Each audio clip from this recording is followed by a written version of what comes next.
Hello and welcome to my channel. My name is Lynn, and in this video I'll be making some cards using the Sizzix May 2021 craft box. This one's called Up, Up, and Away.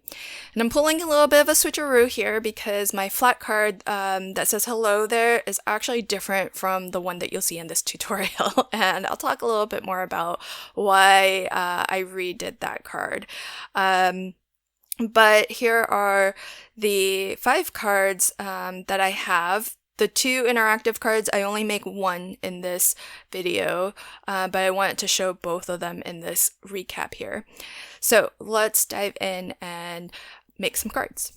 So this is my flat card, and if you've seen some of my videos in the past, you'll probably have seen me do this before, where I use my dies to die cut out of foam to create stamps. And that's a really easy way of making flat cards.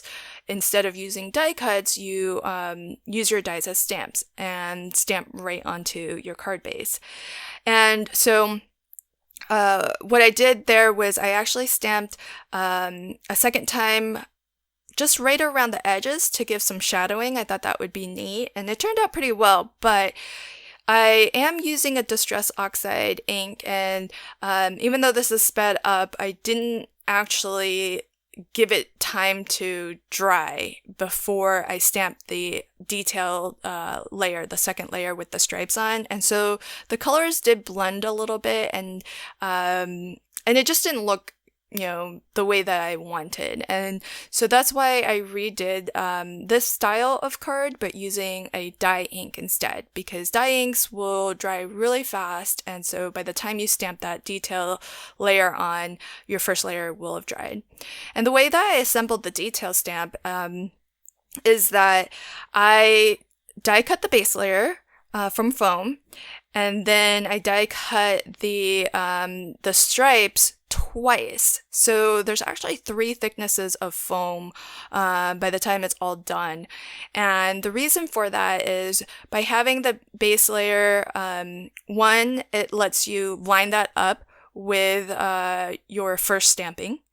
And then 2, by attaching the stripy details to the base layer, you have everything kind of fully assembled, and so it's easier to just stamp it the one time and get both stripes perfect every time. So that's why I assembled the second layer stamp the way that I did.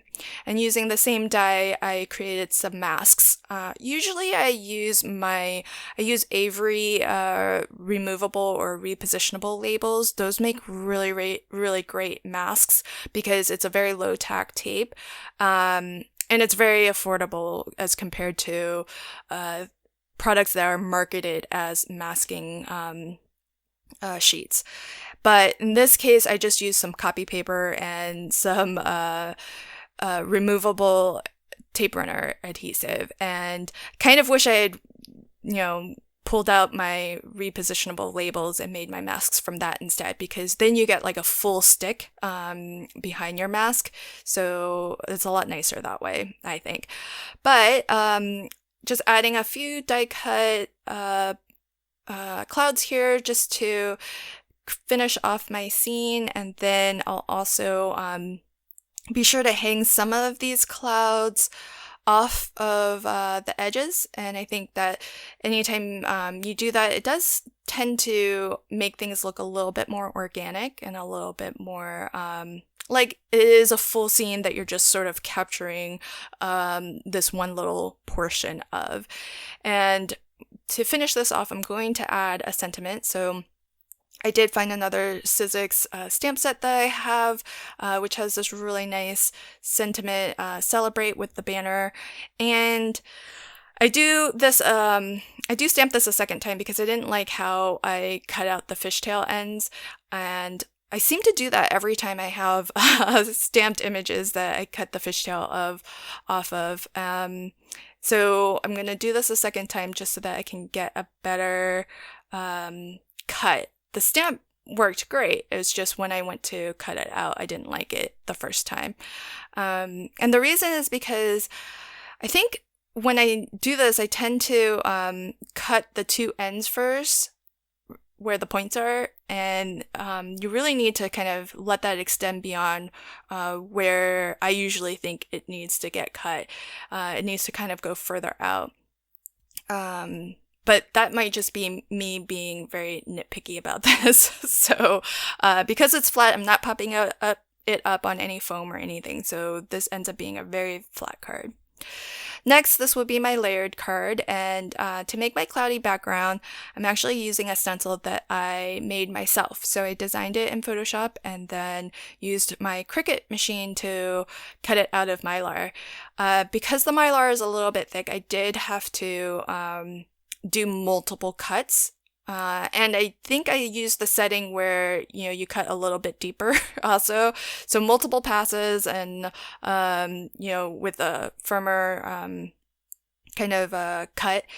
And in the center of my stencil, I actually have some full clouds that are cut out as well, and I'll use that in a moment on my card too. So if you have a Cricut machine, you can always design and cut out your own stencils, which I think is really nice because then you can kind of create it to the size that you want.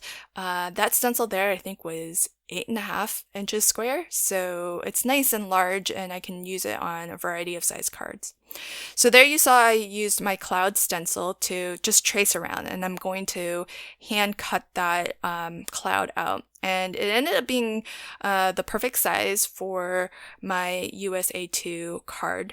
And this happy birthday stamp, I thought it was me, but when I took a good look at the stamp, it does look like a portion of the stamp, like where those two P's are, it's not perfectly smooth. But at the end, I actually fixed that, and you'll see that in a moment. But for now, I just want to kind of get on with the card. And when I hand cut, I'm not the best fussy cutter, so I like to use this emery board to kind of smooth out the edges. So where I don't have like a perfectly smooth curve, the emery board is really helpful for just sort of buffing out, sanding down some of those rougher edges and giving you a nice smooth curve. So it takes a little bit of extra time to do that, but I think it's worth it. It's not gonna look quite as professional as a die cut would, but it definitely can help clean up those edges a little bit. So I'll pop that up on some foam along with my hot air balloon, and a portion of the hot air balloon is going to go over the cloud. So I put some liquid glue there and then foam behind the rest. And then I'm going to add a couple of die cut clouds just to finish off this card. So here I'm just going to use a fine line pen to fill in those areas that weren't perfectly stamped. And if you look really closely, you could definitely see the difference in black between the fine liner and my VersaFine, but it's barely noticeable, and you really have to look for it. Okay, so here's the interactive card that's using the rainbow slider. So this is my card base that I'm working on here, and I'm going to attach my inky background. So this is just a soft, cloudy background, and this actually is just a panel. It's not my card base. So I've got a white panel and then another panel on top of that.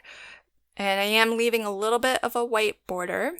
And then I didn't apply, the reason why I sort of drew around it with the die was so that I could leave a portion where the die is going to cut out, where I don't have any adhesive. And the reason for that is that I actually want to use that centerpiece that's cloudy, and I'll attach that to my card base later, because you're going to be able to see through or past your rainbow just a smidge. And so I like to still have the portion that you can see still covered by the cloudy background. So keep that piece because we'll use it later.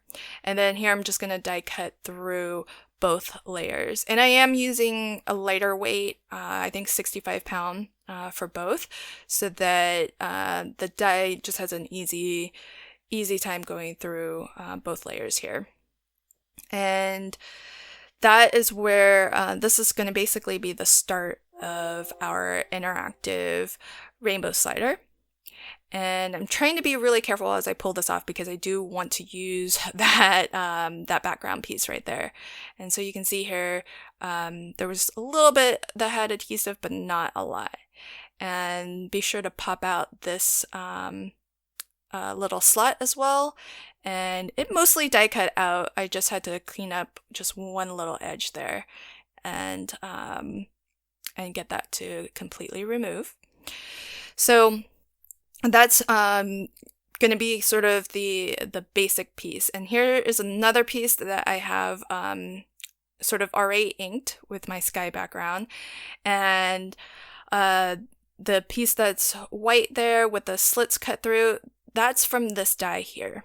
And so I'm going to pause it just so that I can talk through in a little bit more detail how I made this. So that white portion there, I just cut from copy paper. So it's nice and thin. And I think right away I knew I wanted to do that so that you get a really easy curve and bend as you layer your colored cardstock on top of it.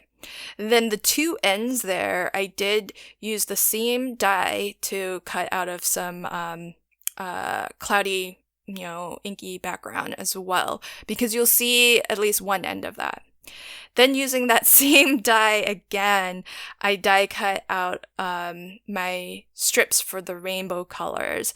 And in this way, you can die cut multiple strips at the same time because they do have a separate die that will cut out just one strip of along the rainbow, but that seemed rather tedious to me. So I just used this die plate and cut out from my various colors, and then I'll have 6 rainbow strips, and then I can create multiple cards, multiple rainbows.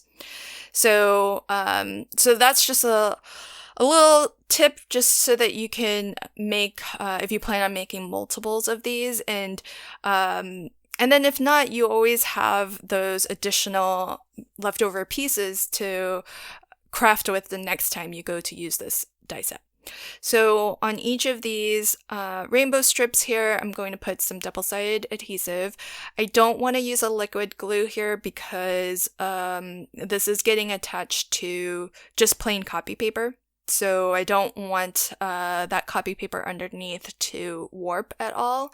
And I also just want to make sure that I have adhesive edge to edge and that it's well adhered down to that base layer, because as this bends, as it curves up, I don't want any air bubbles or any gaps in between the top layer, the colored layer, and that base layer of white. So when I go to attach this, as you can see, I've cut these down so that they fit perfectly between just the slot area, the part that's kind of slit.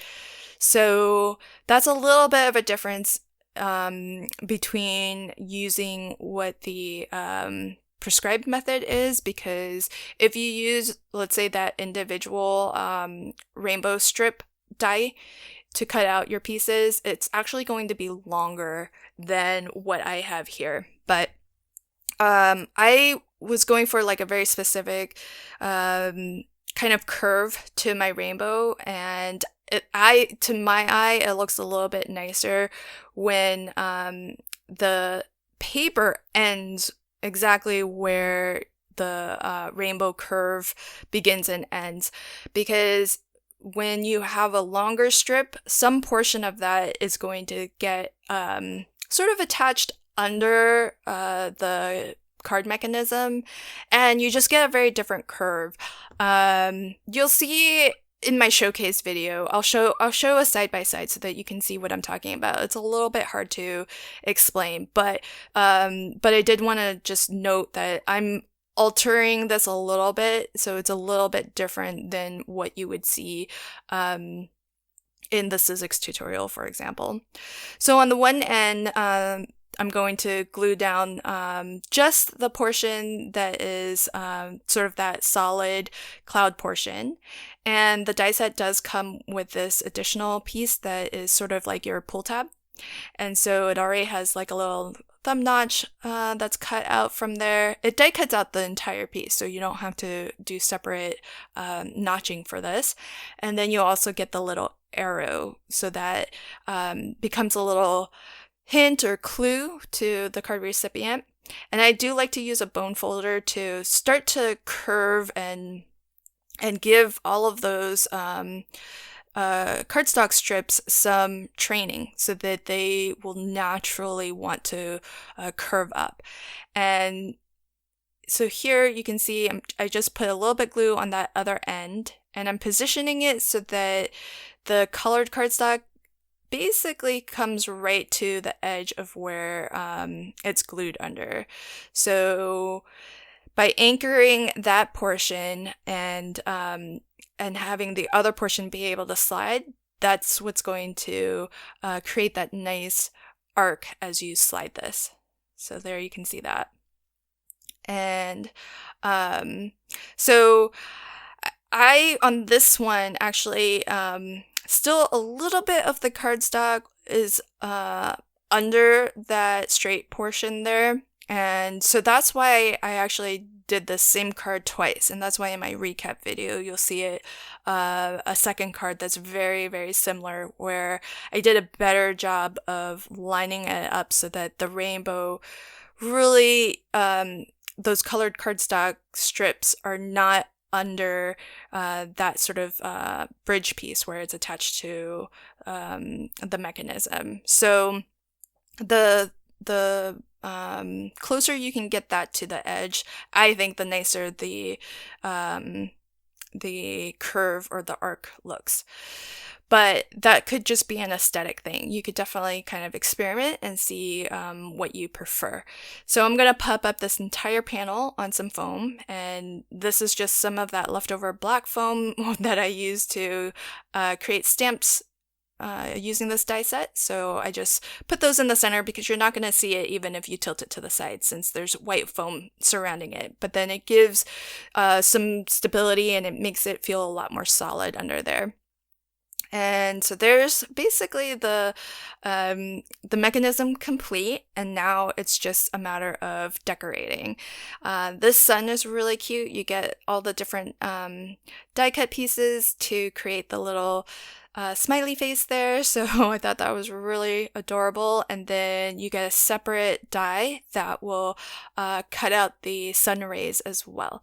So you have all of those pieces, and you don't have to place it in the corner as I have here, because you do get the full circle. So you could die cut the rays twice and have it be encircling 2 or 3 times maybe to fully encircle the sun if you wanted. And I think it's kind of fun to layer some of these elements right on the rainbow itself. So I'm going to put one of my balloons there, and I like the fact that we get different size balloons, so you could really do sort of a have that look of some of the hot air balloons being further in the distance. And there are 2 different styles of clouds, and this I think the one that comes with the hot air balloon is the one that I have placed onto my rainbow. And then the one that comes with the rainbow slider is the one I'm using in basically kind of the background scene, the one that I'm gluing down here. But in both sets, you do get 2 different size clouds. And so that's kind of nice too, so that you have some variability, and so it's kind of nice to have both sets, because then you can kind of mix and match, because not all clouds have exactly the same shape. So I like being able to mix and match between the 2. So this is the hand-drawn alphabet die. It's one die plate that has all of your letters and numbers, and you don't always have to cut everything out. You could, like I've done here, just place cardstock over the letters that you need and die cut just those. So that's what I've done here, and this will be my last card. It's my pop-up card. So I'm going to do a quick inky background using some Distress Oxide inks. So I've got tumbled glass, broken china, and there's a third one that I don't remember. But it's a really nice soft way of creating just a sky background. So here I'm going to make a really simple card front, and I generally prefer for my pop-up cards to keep it really simple. And I'm going to put a little bit more of the blue right where I know I'm going to put my sentiment, because I just want a little bit more contrast so that you can really read that. And I'm not necessarily trying to pass off the letters as clouds, but I just want to keep it nice and soft and simple. So I've left the letters white, but just to enhance the contrast a little bit, I went in and darkened the blue a little. So I've got these leftover strips of kind of that inky background, because to make this card base, I basically just inked up an entire US letter size sheet of paper, and then I cut down what I needed for my various cards. And so I just have some leftover strips here that I'm going to use as my pop-up stands. And so to make pop-up stands, it's really simple. I just have a 1/2 inch strip here, and essentially what I'm going to do is just figure out roughly how I want this to, where I want it to go, how far I want it to kind of stick out from the back. So just as a rule of thumb, I give myself 1/2 inch as a glue tab, and then the next score line is the depth, so how much you want it to stick out from your card. And then the next score line is the length, so how far you want it to come into your card. And then the final score line is, or where you would cut it off basically, is that depth again. So for this piece specifically, it's 1/2 inch glue tab, 1 inch depth, about 2 inches, and then another 1 inch depth. So that's roughly kind of my how I approach making custom pop-up stands. And then you can just create them to be whatever you need and wherever you want to place them. And so because I'm working with scraps essentially, I'm basically just kind of fitting it to maximize my scrap. And so that's more or less how I arrived at this. There's no real, I didn't really plan any of this in advance. I'm just kind of doing it, kind of off the cuff here. So when you glue this down, basically you want to set that up right next to the fold, but you don't want it to go over the fold. That way it will open up really nicely. And then I'm going to attach my first piece here with some additional balloons to kind of make it look a little bit more realistic, so it's not hanging out there by itself. Now this piece is a little bit different, so I'm going to pause it here just to explain this. I am actually going to use that first balloon that I put down as a way to pull up this pop-up stand. And so that's why this is curved in an S, because my left hand there, that top piece is going to attach to my balloon. And then on my right hand, that piece will attach to the card base. But I want to add a different dimension because I don't want this to stick out quite as far as my first balloon. And so that's why it's sort of zigzagging a little bit. So ultimately, that's going to come away from the card by 1/2 inch. And then we'll have something sort of on a different plane than the first balloon that was placed down. And because this is only being attached by the basket of the hot air balloon, I kind of felt like the top portion was a little bit top heavy and it was sort of sagging a little bit. So I just cut some clear acetate, and this is nice kind of construction weight acetate. It's nice and strong and thick. So I'm just using that behind my hot air balloon to give it a little bit more stability so that it stands up a little bit more straight. And it's clear, so you're not going to really see it. And you could create these pop-up stands from clear acetate as well. But because I had these cloudy leftover strips of cardstock, I just decided to use that. Now I did attach this incorrectly here, so you'll see me pull that out and reattach it. You just want to make sure that you have that nice bend there so that you have a platform to stick your die cut to. And because I pulled this up, I do have a little bit of cardstock that peeled up where I misglued it, but that's okay. That's one of the great things about this die set is all these little clouds are great for covering up mistakes. So I'm just going to put some clouds over that, and whoever gets this won't even know that there was a little bit of a mishap there. So there is my pop-up card, so nice and simple on the outside, and then just, bursting with different layers and levels of detail on the inside. So here's a final recap of all of the cards that I made. Again, this is the remake of my flat card where I used dye inks instead of the Distress Oxide inks, and I made it in a different format. I just wanted to go a little bit larger, and I also used the hand-drawn alphabet on that for my sentiment instead. There's my layered card using my own homemade cloud stencil. Here's the interactive card that I made in this video, and so there you can see the difference between the left and right curve where the rainbow begins and ends. But here is the remake, and you'll see when I pull this up, it's a little bit more identical because I did a better job lining up the right-hand side so that none of the colored cardstock is below that bar there.